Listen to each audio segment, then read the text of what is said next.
Halo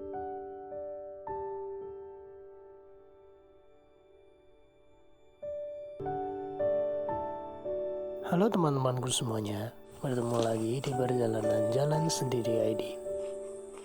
Pada kesempatan kali ini, saya akan melanjutkan bercerita tentang perjalanan pendakian menuju atap tertinggi Provinsi Jawa Tengah. Semoga perjalanan kali ini dapat menginspirasi kalian. Selamat menyaksikan.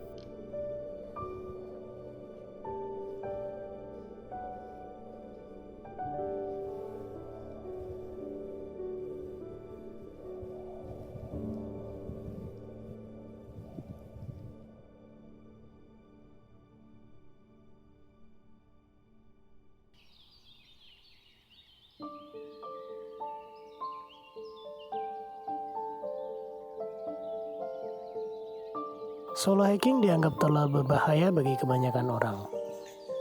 Mengapa demikian? Karena mendaki sendirian terlalu beresiko. Namun bagi saya, inti dari solo hiking adalah tentang kesiapan. Karena disadari atau tidak, semakin remeh persiapan yang kita lakukan, akan berakibat besar pula terhadap risiko bahaya yang akan kita hadapi. Namun, kembali kepada anggapan benar atau salah tentang solo hiking, semuanya kembali kepada preferensi masing-masing. Mau berjalan secara berkelompok ataupun sendirian sekalipun, semua orang pasti punya cara tersendiri dalam menikmati setiap petualangannya.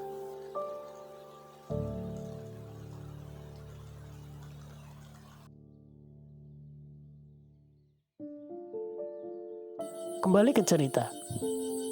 Selepas berjalan dari pos pertama, saya pun mulai memasuki waktu senja.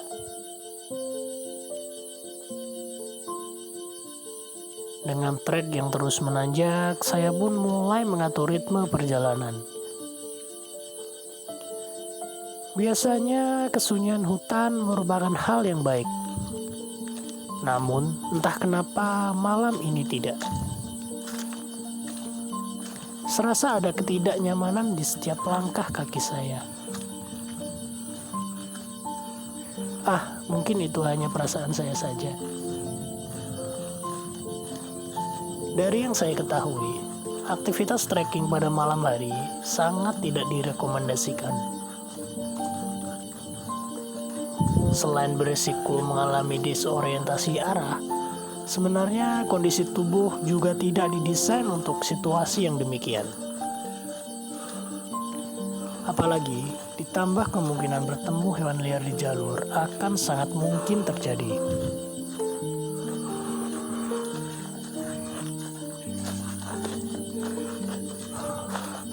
So far masih ada landainya, ada bonusnya. Tapi pas tadi mulai dari pelang pos 1 itu jalurnya nanjak terus, nggak dikasih santai. Sekarang udah jalan 1 jam dari pos 1 menuju ke pos 2. Sekarang jam 6. Udah jalan 2 km dari pos 1 tadi. Ini jalurnya masih didominasi sama hutan yang lebat.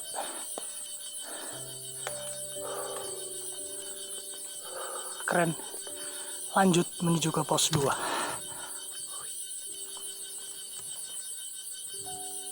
Suasana malam dengan kerapatan hutan yang begitu lebat juga membuat pertukaran oksigen menjadi kurang maksimal. Hal ini lebih dikarenakan bukan cuma kita saja yang sedang membutuhkan oksigen pada malam hari. Akan tetapi tumbuhan dan hewan pun demikian. Ketika berjalan sendirian di malam hari, bisa diasumsikan resikonya akan berubah menjadi 3 kali lipat. Dan sebenarnya ini yang lebih saya takutkan. Karena sesuai dengan yang saya alami, Hal yang paling berbahaya ketika trekking pada malam hari adalah melawan ketakutan diri sendiri. Karena dibandingkan menghadapi hewan buas dan sejenisnya, sepertinya ketakutan menjadi masalah utama ketika berjalan pada malam hari. Waktu menunjukkan pukul 18.10 waktu Indonesia Barat. Di sela-sela perjalanan, nampaklah secerca cahaya dari kegelapan. Di dalam hati saya hanya bisa berharap semoga asal cahaya tersebut adalah dari rombongan pendaki lain. Depan kayaknya ada tenda. Sepertinya itu pos 2.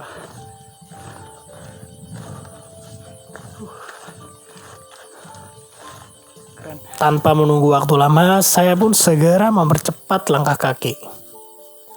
Dan ternyata memang benar, cahaya tersebut berasal dari rombongan pendaki lain. Namun mereka sedang tidak trekking, melainkan sedang ngecamp. Pos 2 ini bernama Pos Rimpakan. Dengan keramahan serta kehangatan khas pendaki gunung, saya pun mulai diajak berbincang tentang banyak hal. Mereka pun juga menjelaskan bahwa rombongannya merupakan rombongan pendaki terakhir yang naik pada hari itu.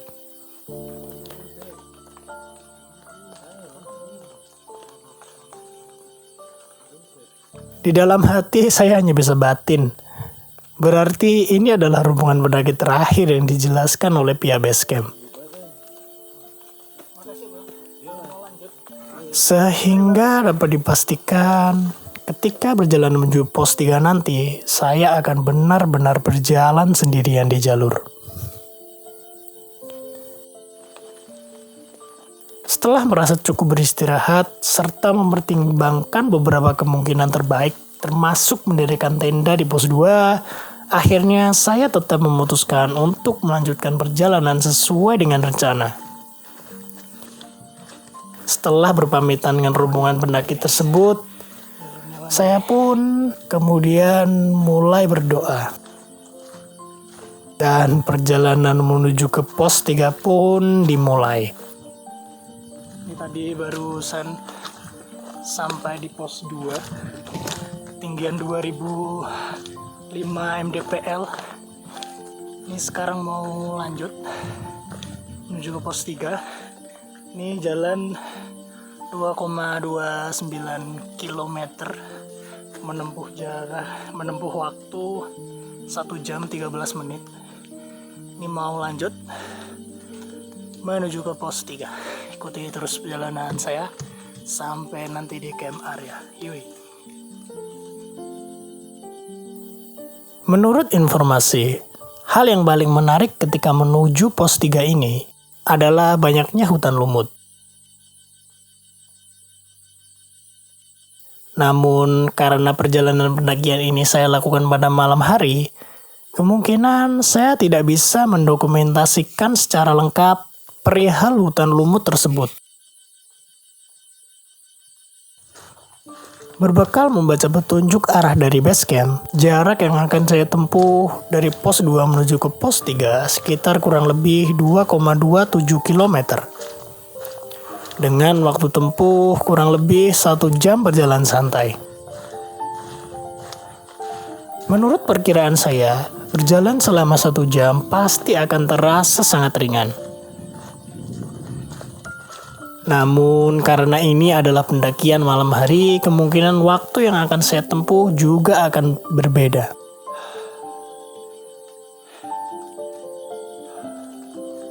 Dengan jarak pandang hanya sebatas jangkauan cahaya senter saja, saya pun juga harus ekstra hati-hati dalam melangkah. Di awal-awal jalurnya landai terus. Tapi ya gini, jalurnya berlumpur.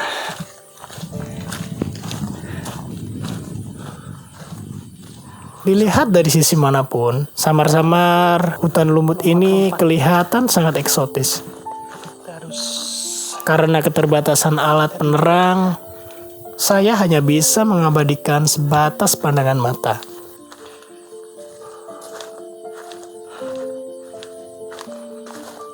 Berbeda dengan trek ketika awal pendakian yang cenderung melewati tanah padat, jalanan menuju pos 3 ini didominasi oleh jalur tanah yang lumayan berlumpur. Dan dapat dipastikan, berjalan pada jalanan yang berlumpur akan sangat menguras tenaga. Dan saya pun sebisa mungkin harus bisa mengatur ritme perjalanan. Oh iya, meski dengan penerangan yang seadanya, samar-samar hutan lumut terlihat sangat menawan. Dan dapat dipastikan akan sangat cantik ketika melakukan pendakian ini pada siang hari.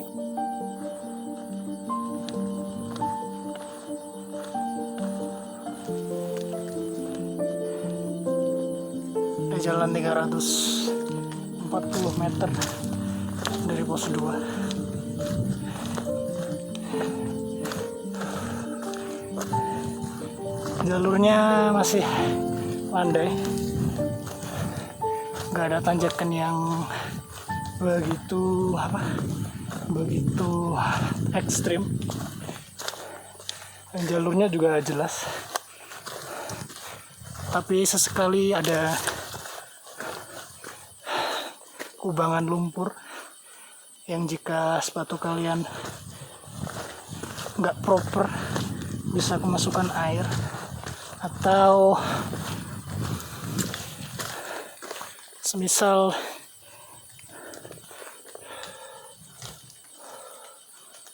kalian pakai sendal, mungkin akan kesusahan untuk ngegrip di lumpur.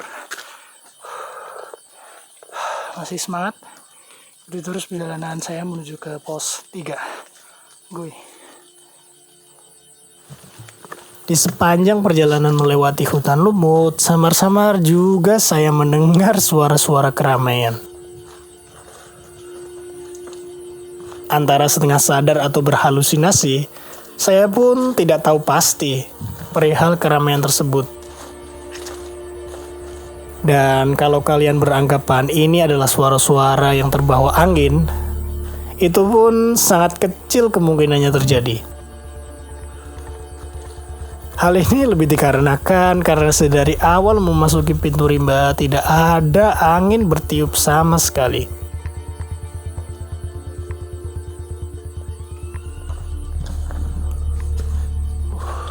Dan di dalam benak saya banyak sekali pertanyaan-pertanyaan ganjil. Apakah ini benar suara manusia atau suara lainnya? Dan keganjilan tersebut pun ditambah lagi dengan perasaan yang sangat tidak mengenakan selepas melewati pos 2. Sesekali juga saya juga merasakan kekuatan yang sangat besar yang samar-samar seperti mengawasi. Tanpa berpikir yang aneh-aneh, saya pun mencoba memfokuskan mata pada trek pendakian.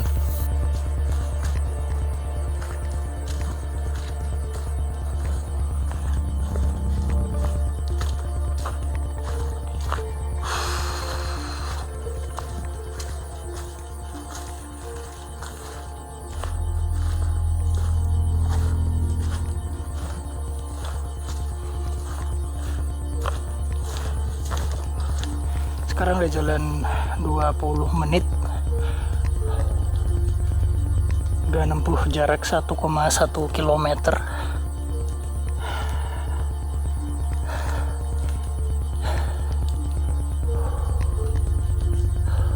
Kalau dari estimasi yang diberikan pihak base camp sih 1 jam. Ini jalan udah 20 menit, berarti kurang sekitar berapa? Kurang 40 menit lagi sampai di pos 3. Yaudah, ini mau lanjut. Oke. Dan waktu pun menunjukkan pukul 18 lebih 40 menit. Di tengah belantara.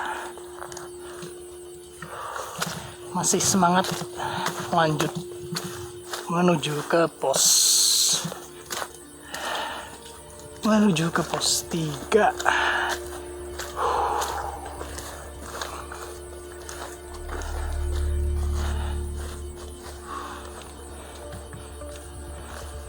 Di Sawang.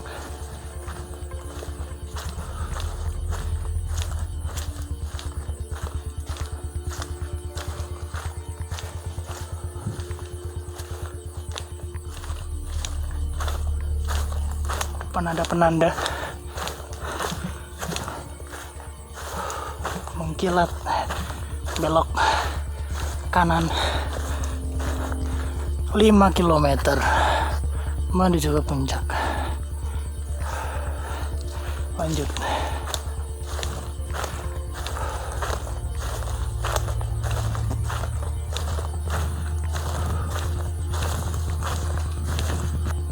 Overall jalurnya lumayan landai. Vegetasinya rapat banget. Kanan kiri dari tadi jalan didominasi sama pohon-pohon tinggi, dan di samping kanan kiri ada rumput yang tingginya segini lah, dan banyak juga daun gatal atau yang bisa disebut daun jancuan banyak. Jadi jangan terlalu dekat-dekat sama daun-daun kanan kiri ini, dan sebisa mungkin tetap di jalur pendakian. Ya udah, ini mau lanjut menuju ke pos 3. Masih semangat dan ikutin terus perjalanan saya menuju ke camp area di pos 4 jika memungkinkan. Yuk.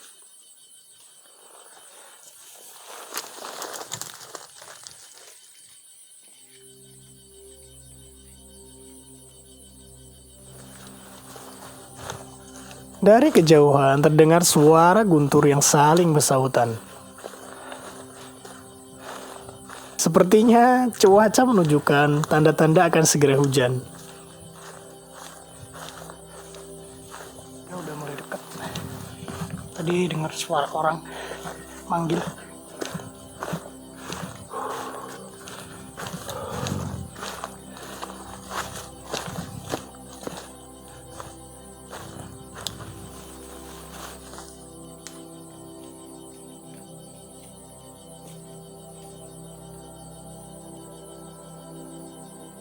Ketika berjalan hampir 1 jam menembus pekatnya rimba, akhirnya saya sampai di pos 3.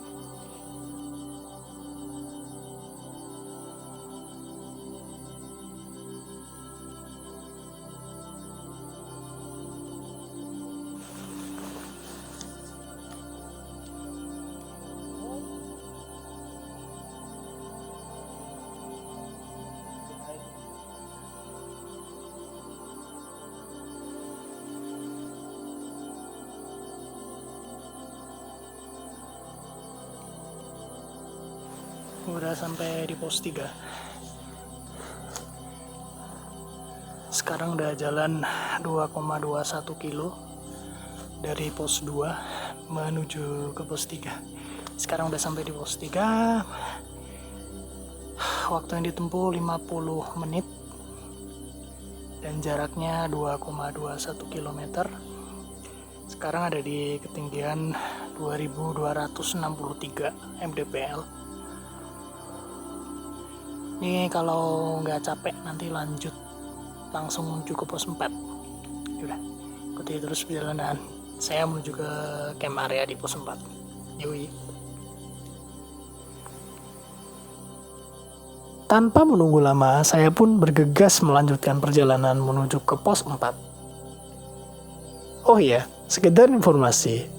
Pos 3 atau yang biasa disebut pos Solo Peta merupakan pos penghubung antara batas hutan dengan punggungan lembah yang berkontur lumayan lapang dan agak sedikit terbuka.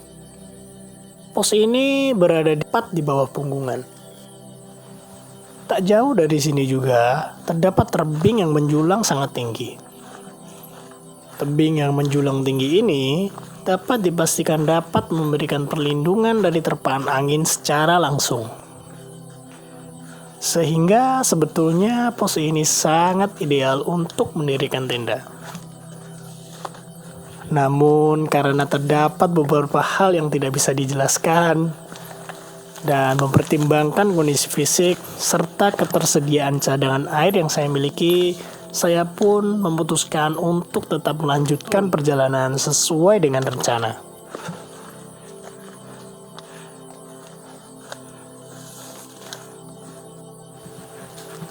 Setelah istirahat sebentar, sekarang mau lanjut menuju ke pos 4. Yaudah, ikutin terus perjalanan saya menuju ke pos 4. Yui. Di awal pendakian, saya kembali melewati hutan.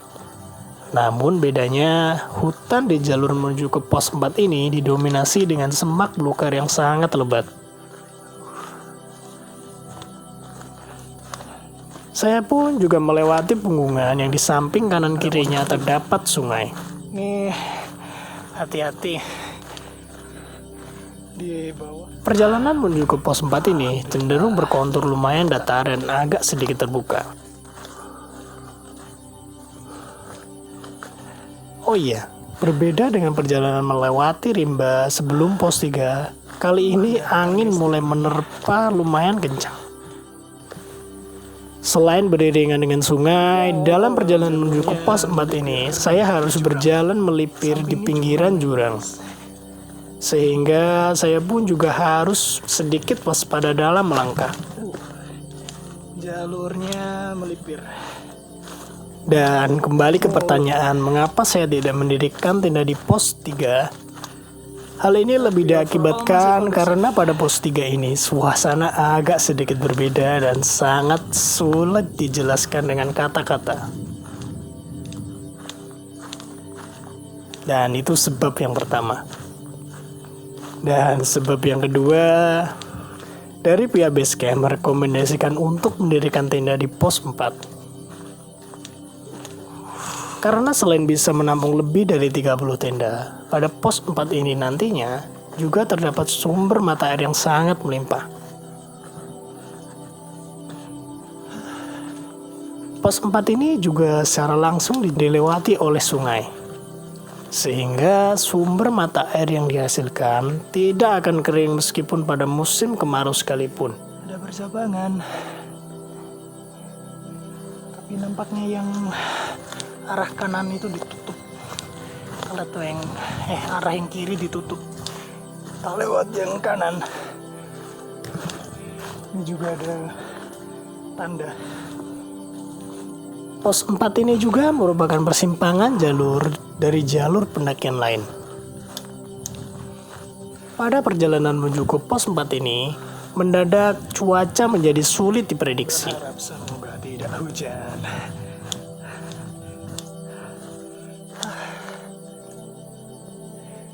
Baru dirasa nih. Udah naik aja guys. Sedari berjalan menuju ke pos 3, Guntur tidak selesai saling bersautan. Karena stamina saya sudah mulai terkuras dan tak lupa juga angin lembah pun mulai bertiup dengan kencang, saya pun akhirnya mulai berjalan melambat. Memaksakan kondisi tubuh di luar kebiasaan dan beradaptasi dengan kondisi lingkungan yang selalu berubah-ubah setiap saat, terkadang bisa menjadi tantangan tersendiri. Namun di sisi lain, hal tersebut juga terkadang menjadi pilihan yang teramat sulit di waktu yang bersamaan.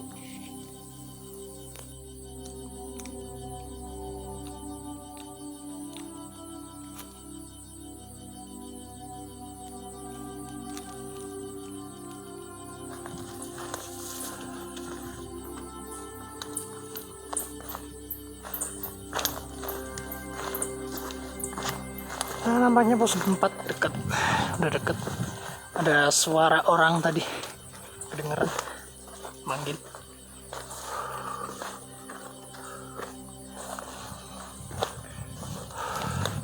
Ini jalurnya nanjak terus ya guys ya.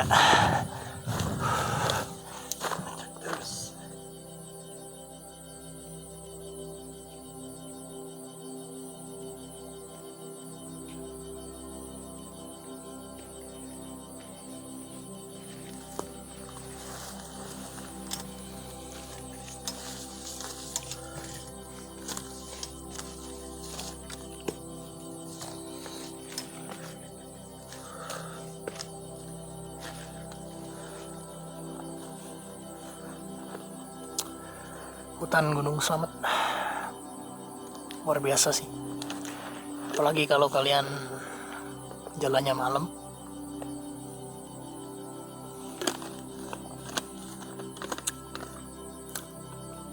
Pengalaman yang gak akan terlupakan. Oke, sekarang mau lanjut menuju ke pos 4. Ayo.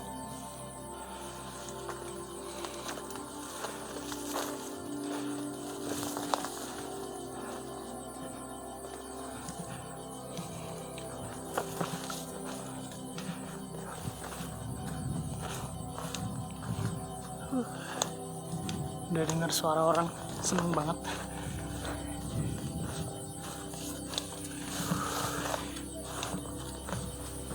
Jadi nampaknya harus banyak nunduk juga. Banyak pohon melintang dan juga akar pohon yang melintang juga di bawah. Jadi harus banyak menunduk lihat ke bawah biar nggak tersandung.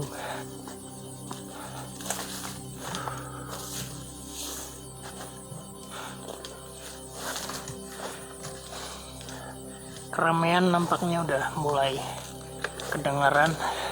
Nampaknya pos 4 udah deket.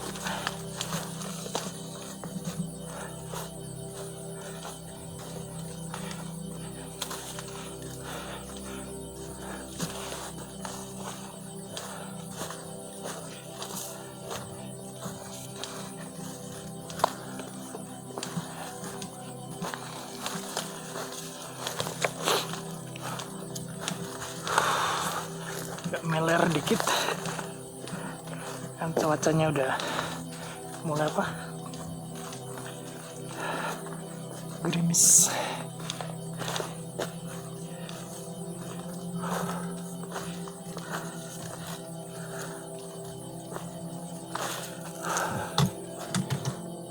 Penanda guys, jalurnya landai. Udah mau sampai di pos 4.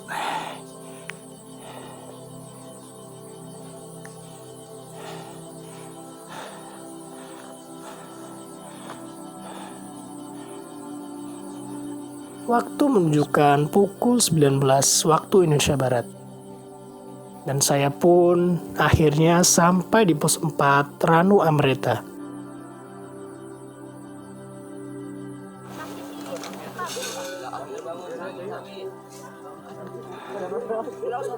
Ramai sekali situasi di camping area pada malam itu.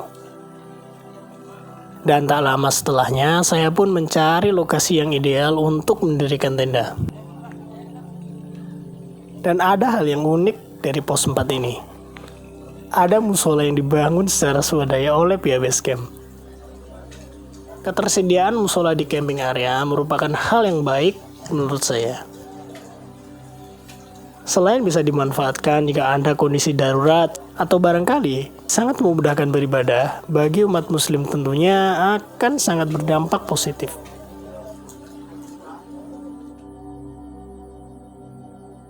Baru duduk sebentar di serambi musola, tiba-tiba hujan pun mulai turun dengan derasnya. Setelah hujan sedikit reda, saya pun segera bergegas untuk mendirikan tenda. Setelah tenda berdiri, saya pun secara bertahap memasukkan barang-barang ke tenda. Setelah mengganti baju yang telah basah akibat keringat, kemudian bersih-bersih, saya pun mulai memasak makanan dan minuman. Dan setelah semuanya selesai, saya pun segera ke musola. Setelah selesai sholat, makan, dan bersih-bersih, saya pun segera bersiap-siap untuk beristirahat sebagai bekal untuk summit attack pada keesokan hari.